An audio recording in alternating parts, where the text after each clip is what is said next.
And they're like, "Hey, welcome back to the United States." And like, what shift did you think you want to be on? I'm like, "Oh, hey, it'd be great to be on day shift for like a little while, so I can enjoy life." And they're like, "Yeah, okay, we already have you on night, so just making sure you're good with that." I'm like, "Well, why even ask then?"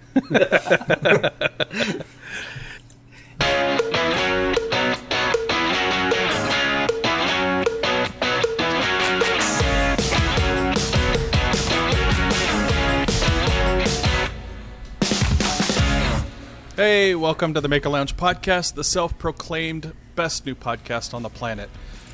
I am Matt with Voeltner Woodworking and your host of the Maker Lounge Podcast, where we have a rotating group of makers hanging out and talking craft to each other. Thanks for hanging out in the lounge with us. Today, I'm flipping the script on the guys from the Sawdust Nation Podcast. They're used to questioning me, but in the words of Abdul Ali, a Somali pirate, I'm the captain now. I like that. Welcome to the podcast, guys. Hey, thanks for having us on, man. Awesome, man. Can't wait. So, what do we do? Really intrigued. I've never been on a podcast before. Normally you're the ones having to question me, but no, it's an honor to have you guys. You've had me on your podcast a number of times, so I thought it very fitting to have you guys on. And I know we're recording this in the past, but it's Veterans Day today. Did you know that? I mean, it is. Look at Nick's face. Look at Nick's face. Yeah, he's like, totally. I had to work today. He's like, wait, I had to work today. That sucks. Son of this is BS. They gypped us. No, I wanted to have you guys on for a special Veterans Day podcast, just to honor you and honor all veterans. So thank you guys for your service. And thank you, most of you, for being listeners of the Make a Lounge podcast. And for most of you, having followed prior to today. You knew it was coming. Yeah, I did. It must have been that glitch in Instagram. I'm telling you, that's what happened. I blame that too. Yeah. So I heard you guys talking about in one of your episodes, you mentioned this podcast, and I appreciate that. So thank you for that support. And you mentioned that you liked the game Yes or No. So I think we'll get a round of that in tonight. Okay. So we'll play a round of that. I also have another game that hopefully we can get to, just to make it fun. Yeah. You gonna turn the lights off? Game? Play Who's in My Mouth? No, I'm sorry. What's in my mouth? Does it involve clothing coming off? Because I'm drinking, so we're good. Get a bottle. Don't stand up, Nap.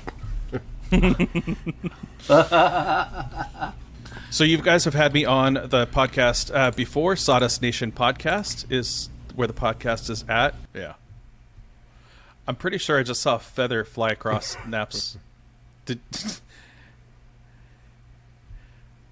See? There it is. Sorry, did you see it? There's like feathers flying around. Yep. What's going on there? Well, you see, I don't know what the hell it was. It was like a feather when you got it. Well, I mean, so I did go hunting. I'll talk about that later, but I went hunting. Might have sat in my chair with my hunting clothes on. It might have happened. Slayed some animals. So. Nice. I went hunting a couple weeks ago. Thanks for the invite, dude. Yeah, it was a work invite, so I was the guest. But yeah, it was awesome. First time ever hunting. To be honest. Really? So yeah, never hunted before. I've shot things, but never anything that was moving. So that was fun. Yeah, and now I'm kind of hooked. Now I'm like, what'd you think? Wait. Yeah, we had Benelli 12 gauge shotguns, and I probably shot off 700 rounds in a couple days. Oh, wow. On one hunting trip? Oh, geez, man! Yeah, how many birds did you kill? We did skeet the first day, so they had 10 stations that we went to, and you got to do 5 rounds of double shot, so that's 10. So yeah, 10 for each station. That was 100 at least there. And and then we did a knockout. You guys familiar with knockout? Yep. You basically, yeah. So we did a round. So I won. I won first place in the second round of knockout. That's right, your boy. Even though I'm not a veteran, I can still shoot. And then we went pheasant hunting the next day, and we did a couple rounds of that. That was fun. What did you say last night, Nap? If it flies, it dies? Yep. He said a lot of things last night, which is Last night was a hoot. I'm telling you what. I'm not going to repeat half the stuff I said last night, but I'll talk about some of the things I said last night. Yeah, I didn't get a chance to listen to that episode yet, but I had been listening to a couple of the other episodes, and I have a question on episode 122. Who was clicking the pen the whole time? Me. That guy right there. If I can just like point to Nick, if this is That you got it or showing Nick. Yeah, dude, they're clicking the whole time. Well, He's like this. This is. Hang on. Let me just go ahead and do this. I have a nervous tick. You forget, you gotta chew rocks, you gotta have some bolts in your freaking hand to throw around. I swear, like, something heavy drops every episode. Like, every time I'm editing, I know when Nick's talking, just because I hear all the background noise. I do my best to minimize that, but I can't help it. That's right. I'm sorry, guys.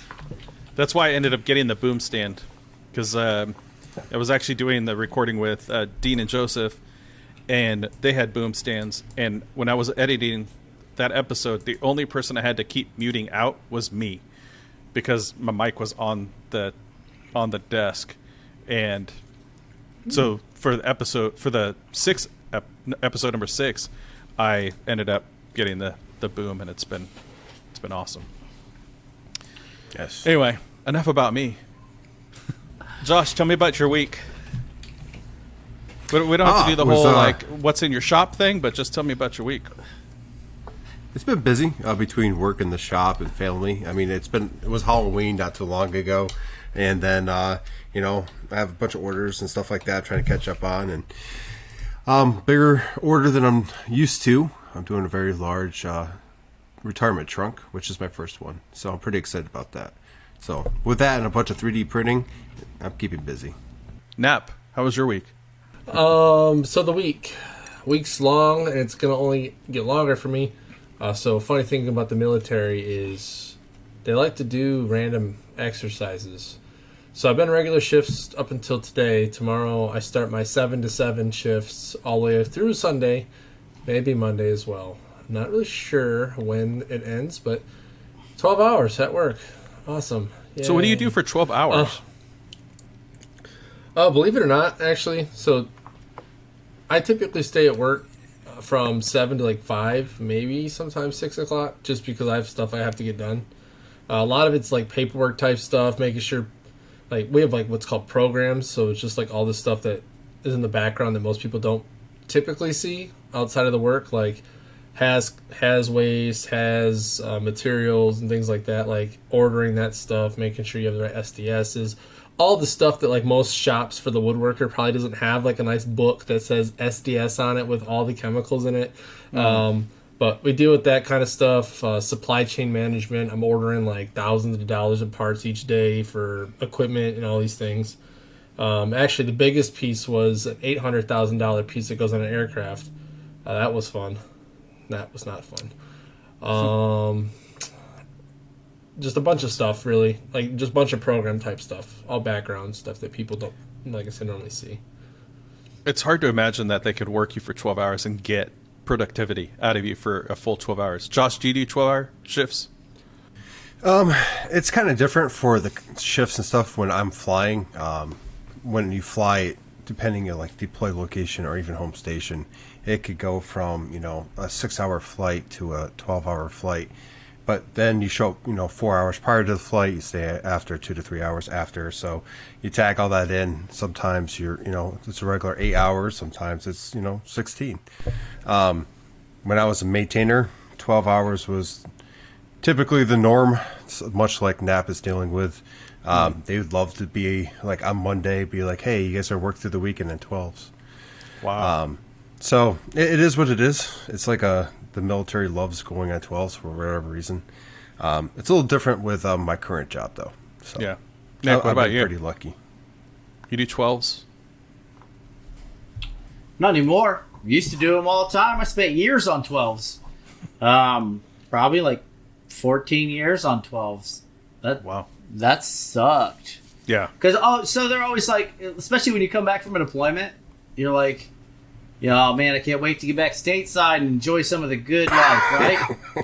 And then like, hey, welcome back to the United States. Okay, what shift did you think you want to be on? I'm like, oh hey, it'd be great to be on day shift for like a little while, so I can enjoy life. And they're like, yeah, okay, we already have you on night, so just making sure you're good with that. I'm like, well, why even ask then? Yeah, I think like, so for people like me who are totally uneducated on like what you do in the service, right? Like most people think, hey, yeah, you go out, you train, you're doing push-ups, you're working out, and then you go out and you get deployed. You're shooting things, right? But that's not what it is. No. Yeah, that's right. You get buff like Nat. No. But that's not what it is at all. I mean, a lot of the times it's just, I mean, you're doing paper pushing kind of stuff too, right? So Absolutely. So all that sounds incredibly boring. What's the most exciting, Josh? What's the most exciting thing that you've experienced in your service? Exciting? Yeah. Well, being a flyer has been extremely exciting when it comes to different things. I've flown on multiple different aircraft as part of my career, and with that comes different challenges and different things that you do. The most exciting, though? Yeah, it's an hour-long episode. We'll go ahead and say one of my deployments, we had chicks in tow, which is basically having a couple fighters that were refueling off us to get to a certain location. And they were pretty high-ranking individuals, so we already knew something was about to happen. And basically, long story short, we ended up kicking off an entire campaign on that flight. And we were not the first to know about it, but I mean, like, we got some details about it, and it happened, and like we came back, and it was pretty fascinating. But I mean, like, that's just part of the game, we get to do and see some really fun stuff. But there comes with it the negative side that a lot of people don't get to see, and that's long hours, right. Droning, stuff like that, and then a little bit of danger here and there. Are you doing these things where the one plane is flying above and refilling the other plane, and they have the that's what you're doing? I'm currently in KC-10, and we're a refueler, so we pass gas to other aircraft. So oh yeah, we got a big. So you're a professional boom. Gas passer. I am. Yep. Okay, that's impressive. He pumps gas for a living. Let's put it that way, okay? Yeah. Have you ever had a leak? in a cool way. Have you ever had a leak when you're passing gas? So there's multiple positions in the aircraft, and where I sit was up front, and I deliver the gas. I push the gas, but there's a position called the boom operator that actually connects the boom to the other aircraft. And there has been a couple times where we had some leaking issues, but it was resolved. Where the windshield gets covered in gasoline? Yeah, I mean, like, there's multiple procedures and stuff. Obviously, you train for all of it, so it's not... It has never been bad enough where our hose was leaking. Just a couple sprays here and there that shouldn't have happened. There's an account that I followed because at one point Instagram suggested one of those videos to me, and this one account, it's one of those filling... I don't know what you call it. Anyway, I'm civilian here. AR. So yeah, it basically it's just videos of them filling, but they put it to different music and stuff like that. It's super satisfying to watch. I don't know, it's just so cool, all the different aircraft you get to see. Yeah, that's one thing is we get to see all different branches. In the KC-10, I'm not going to get too far into it because, I mean, it's woodworking and all, but it's very versatile. So we can go from doing one style of refueling to another that most planes can't do. And because we get to get a lot of receivers and get to be a part of a lot of very interesting stuff. So yeah, cool. Nap, Yeah. what about you? So this one's twofold, but both of them are pretty quick. So the first one was on also a deployment. So a lot of the cool stuff happens on deployments. It just does. That's when we get Makes to take all the sense. training all the boring training stuff we did stateside that we're like, what the hell are we doing this for? Every day in and day out, to when you get to actually put it into action. So when I was a staff sergeant, I got to, I was a team chief, so that was like the head of a crew, and I had 2 guys that worked for me, and we would load jets to do the job, we'll just say. Yeah. We got a short notice tasking that there was a high value target, and they're like, okay, we need a crew to load this thing as fast as humanly possible, but safely. And I was like, oh, okay, yeah, I want to do that. Like that sounds like a me thing. And it happened to be 5 2,000-pound bombs. Now, mind you, these are going on a bomb lift truck that's got I'm going to say maybe a 12 by 12 table with some rollers on it. And you literally pick this thing up off a trailer, drives the jet, lock it in. So this typical load it should take 45 minutes. It took me 29 minutes to load it. And the first question I did ask was, are the QA people around? Because to be fair, like the load was super easy. Yeah. It was put this in there, put the things that punch it off in, hook up the cable, send her on her way. Yeah. So we load that some bitch in 29 minutes. It got off the ground, went and did its mission, and we'll just say the number 2 on the list doesn't exist anymore because of it, and that was pretty cool at the time.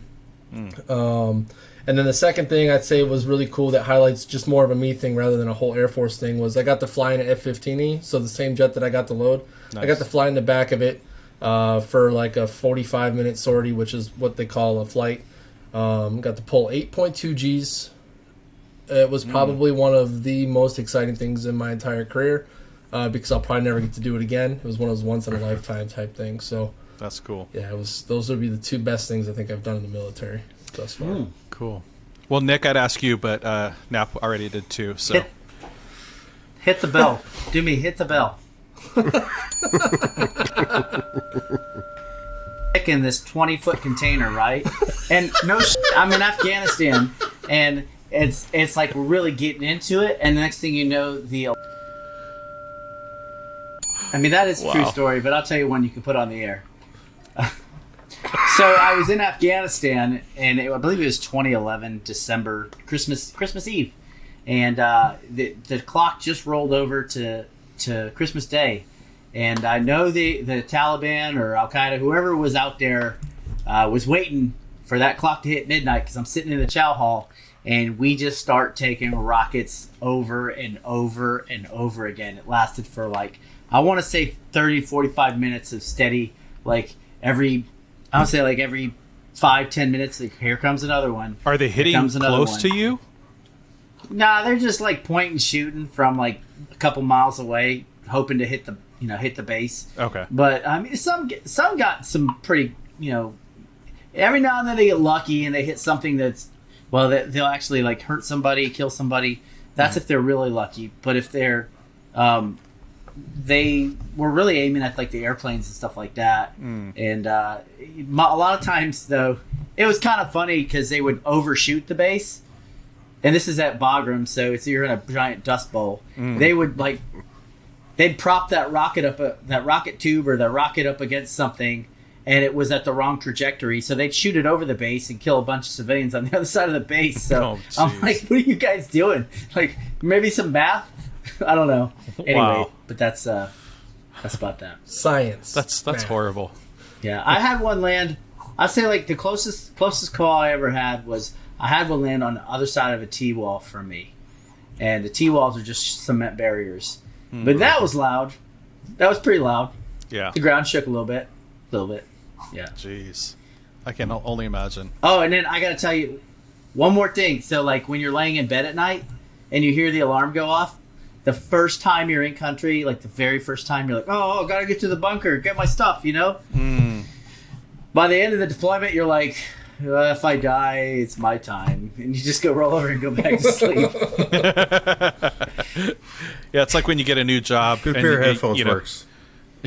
You get a new job and you're all excited to go to work or whatever, so you jump up right away, and then pretty soon, as you get later in your career, you keep hitting snooze and snooze. I'll get there when I get there.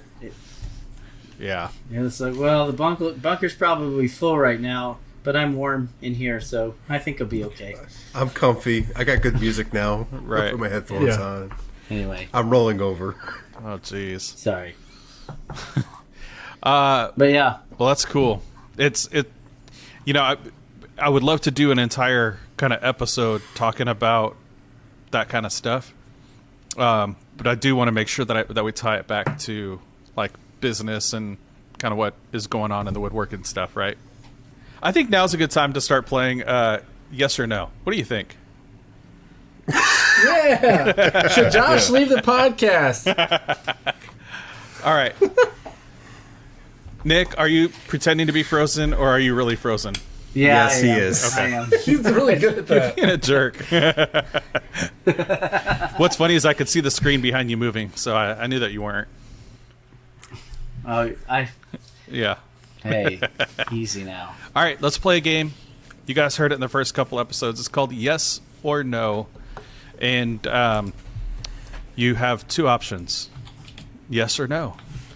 You can take a We have a pass, don't we? You can take a hard pass. You can take one hard pass. I don't have as many questions for this one because I've got another game that I might want to play.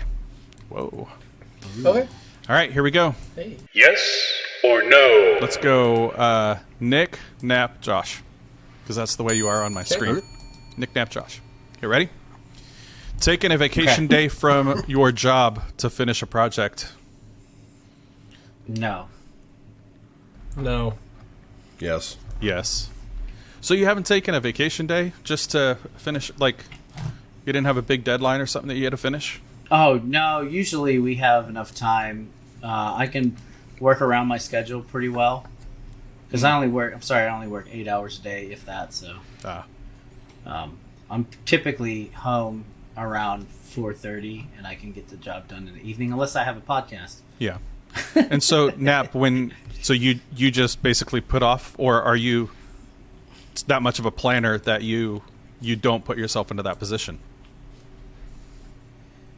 We'll go with two different answers here. The first one was when I was in San Antonio. I was in Nick's situation.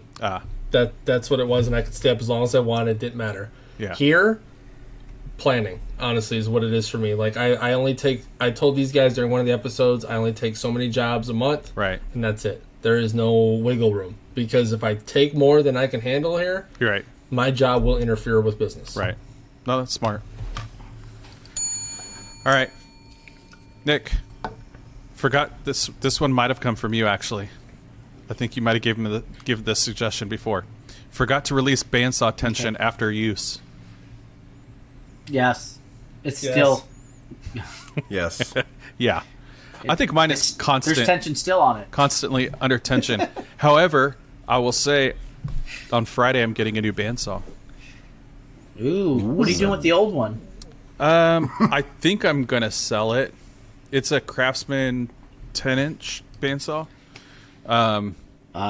But so it's not great for like resawing and things like that.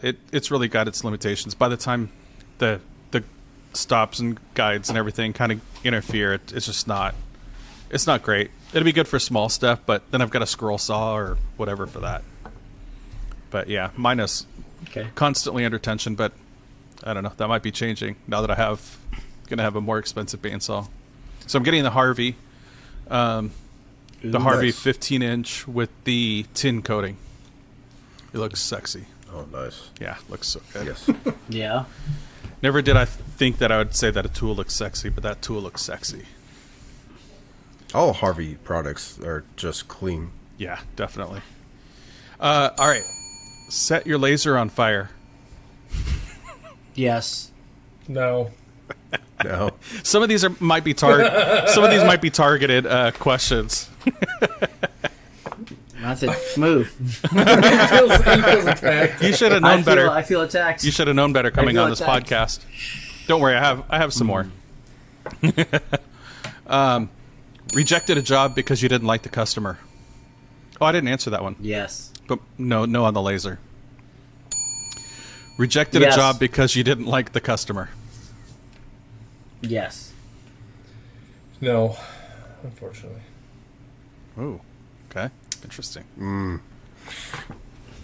No. Yeah. But you wish you did, both of you. Yeah. Yeah. Yeah. Well, do you tell them straight up, like, hey, look, you're a douche, I don't like you, and I don't do this for you? I've done it because I could tell that they were going to, and I talked about this on your guys' podcast at one point, the PETA charge, right? There wouldn't have been a PETA charge that I could have charged these people. And so I had another job that was going to be behind theirs.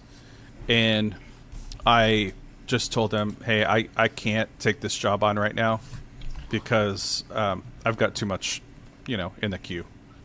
All right, this one's gonna probably hurt somebody. No feelings hurt, okay? Josh, go first. Accidentally Feel targeted. Oh, broken your toe doing a somersault. No. Oh, did I get it It wrong? was a handstand. Oh, handstand. All right, rephrase the question. Broken your toe doing a handstand. Yes. Nap. Absolutely not. Nick. No, but I did do something to myself and told everybody else I did something else. Oh. All right. Inquiring minds want to know. Bill. Oh, I think I know about this one. I tried to send a coaster through the planer. Oh. Yes, I know this story. 4x4 square coaster came shooting out the same side it went in. Yeah. Hit me in the hand, and it fractured my finger. Ouch. Yeah. That sucks. Yeah. Josh, you want to expound on your Nap remembers You want to that. expound on your answer? Yeah. We don't have to. We can take this part out. Long story short. No, it doesn't faze me. Long story short, my son is doing karate, and he's getting to that point where he's just trying to do different stuff. And handstands were the new trademark he wanted to, get good at. Yeah. So I'm actually fairly decent at the handstand, walking on the hands, and I haven't done it in a while, but he saw me do one, I don't know, like 6 months ago. And he's like, Dad, if I get, so good, would you do one too? And I'm like, Yeah. It's late in the day. And I'm like, you know what? If you do one for 10 seconds, I'll go up and do one. Yeah. Well, wouldn't you know it? He nails it. He's up there for like 15 seconds right after I say it. And he's like, okay, your turn. And I'm like, oh, man. Oh, boy. So I go up, get my hands. I walk a little ways, but the way it's set up, we have like this like island right here. And when I came down, I wasn't far enough away from it, and I smacked it with my toe, or my front half of my foot. Jeez. And I just thought, hurt.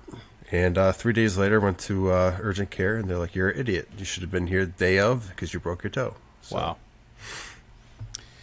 Well, I'm sorry to hear that. Let's continue the regular discussion. That was fun. What'd you guys think of that? Yeah, Is that's awesome. Was it as it appeared in the episodes that you listened to that had it?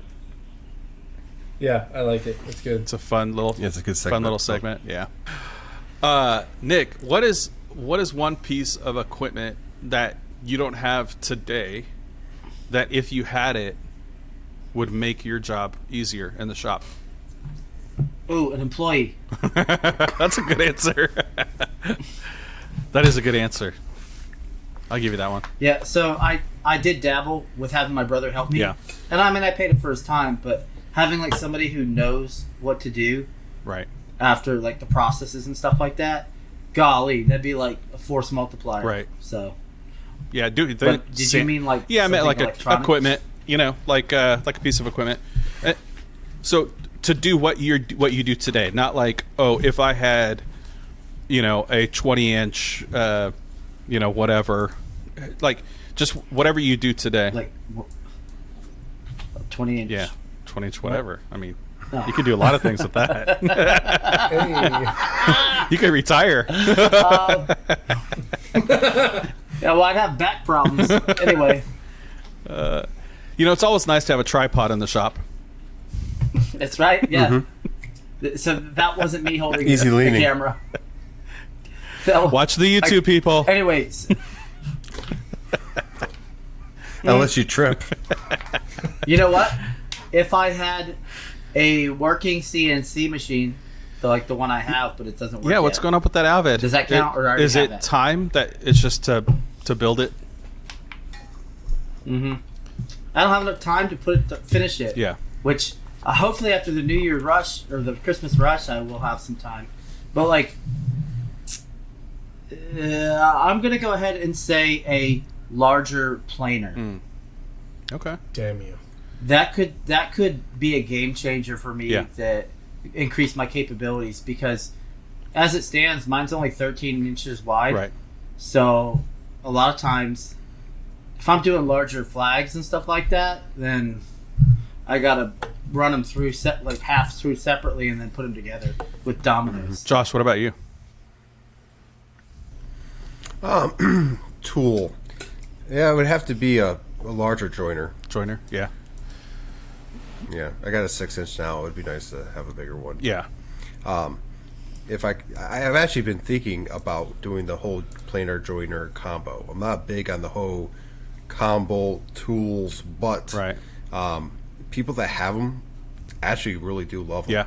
They're a little more pricey, but you can get like a 20-inch, and now you have 20-inch planer and joiner. Right. So there might be something there. I won't be able to do it in this shop. So Right. we'll see someday. Yeah. Nap, what about you? Well, Nick took we'll say the woodworking side, and that'd be the bigger planer. Yeah. But I will say, because I'm a man of trying to become mixed media instead of just wood. Yeah. I wish I had one of those plasma CNCs. Oh, yeah. Just a dedicated, so I could do metal Right. sheeting and those things. Because don't get me wrong, you can use a CNC for that, but I can be the first to tell you, trying to cut sheet goods Yeah. that are metal on a freaking regular CNC, it's sketchy at best. Right. I'd say for me, one of the things I'd love to have is a large scale printer that I could do like cornhole boards and stuff like that, print like on the actual wood. Oh, final. Yeah. Yeah.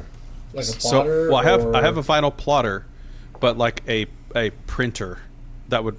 So there are printers that can print on wood, so you don't have to go through the whole sublimation process or anything like that. There is a cornhole board company here in Houston that they can print right on the wood. It's amazing. I mean, you can do full-on logos and stuff like that. And I wouldn't want to compete like in the cornhole board, space, because I don't want to make cornhole boards for the rest of my life. Just like I don't want to make cutting boards for the rest of my life.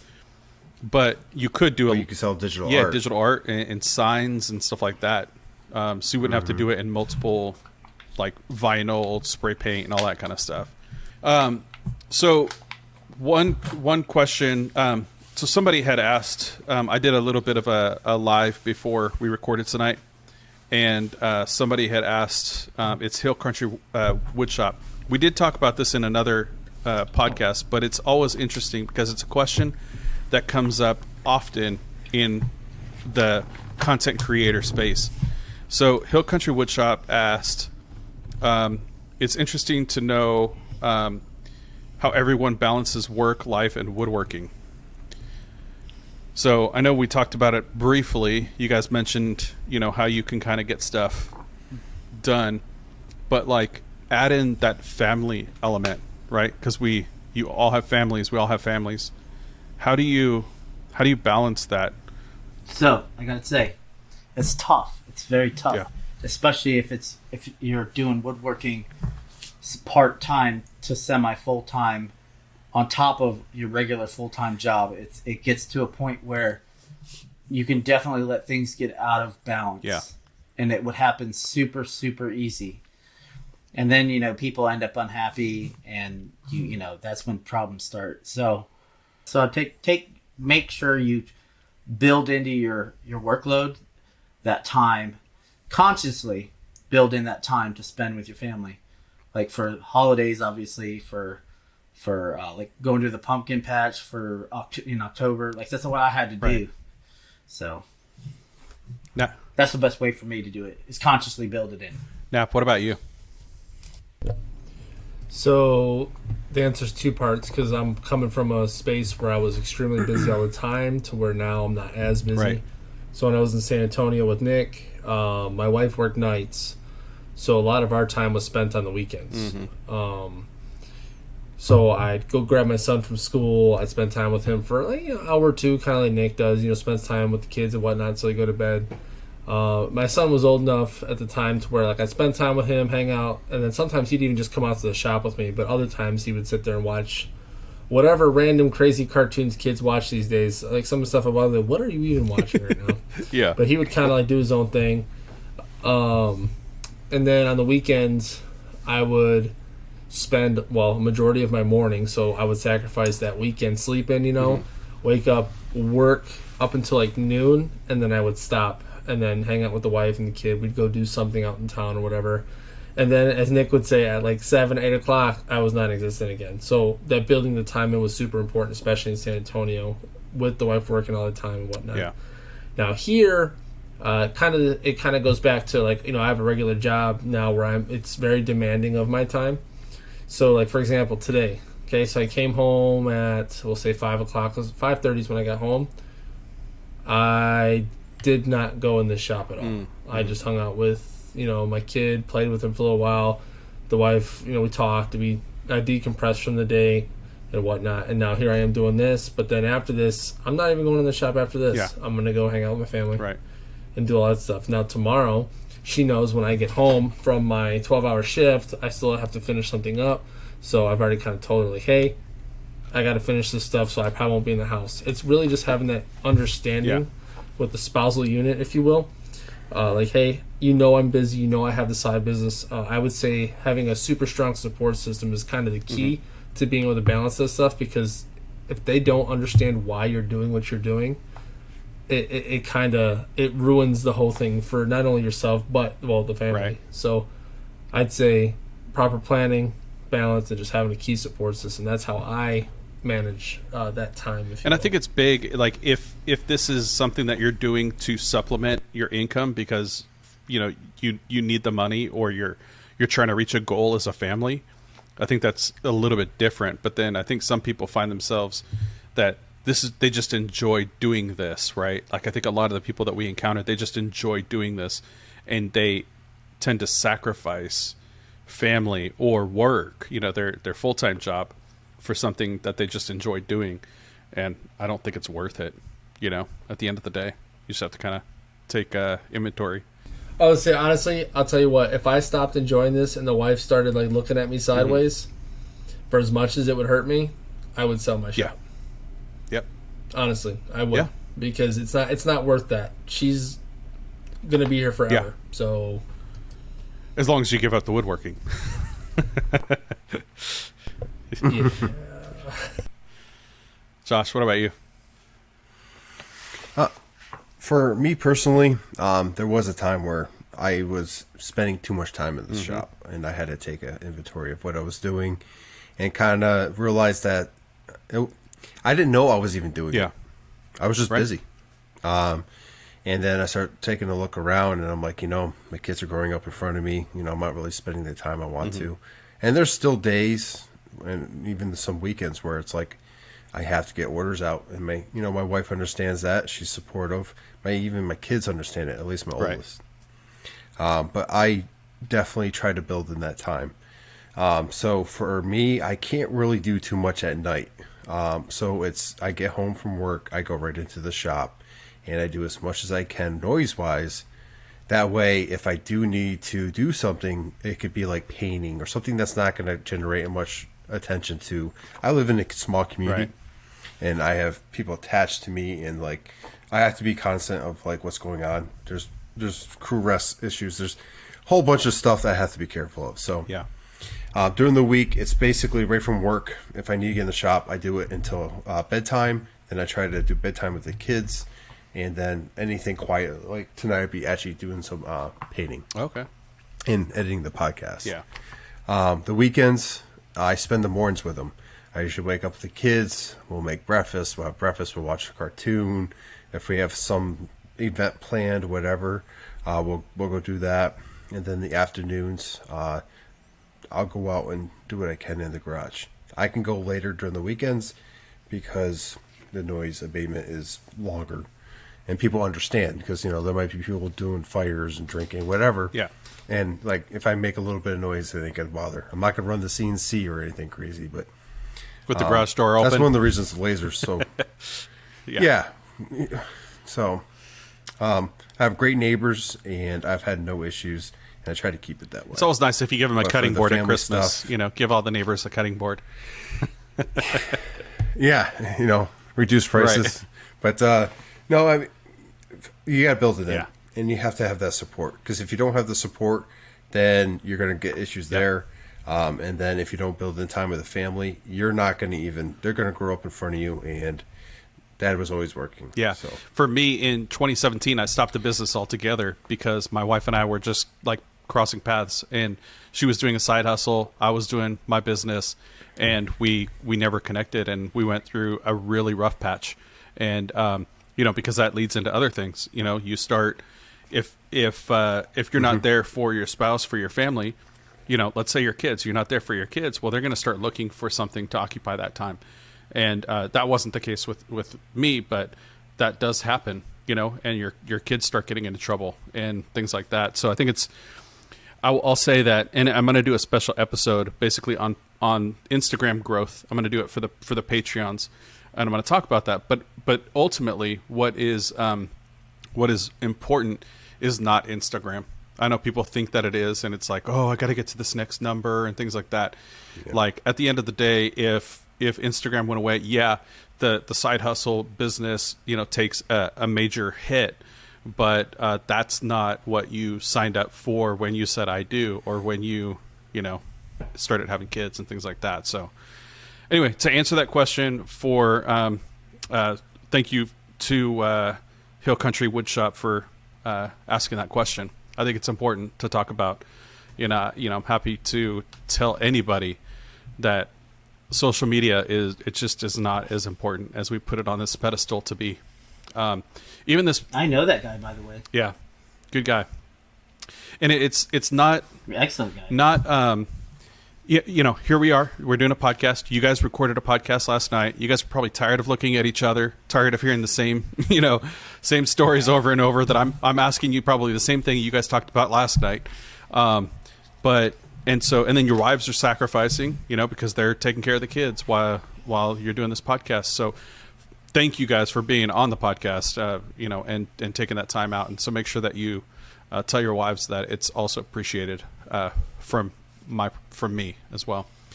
So speaking of which, I know I mentioned the doing that special episode on social media and my growth and what worked for me.